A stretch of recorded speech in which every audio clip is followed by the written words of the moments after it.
இங்கே ஒரு ஸ்டேஜ் மாதிரிலாம் போட்டுருக்காங்க. இது என்னது? What is this? இது வந்து இத்தனை ஃப்ளோரிட் பில்டிங். பையனோட அக்ஷயும் தேர் பிஸி இன் டாக்கிங். நான் வந்து சும்மா இதை ஷூட் பண்ணியிருக்கேன். This is Sriram properties. Sriram properties in action. அங்கே சில பசங்க உட்காந்து தேர் என்ஜாயிங். இங்கே வந்து இது மாதிரி இருக்குது. ஃபுல்லாக பார்த்தீங்கன்னா சிரிக்கிற சத்தம் கேட்குதா? Ladies are having that time. ஃபுல்லாக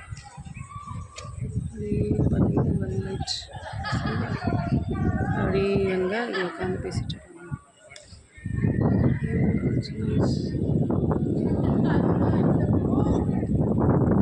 ஸ்ரீராம் ப்ராப்பர்ட்டிஸ் பெருங்குளம்.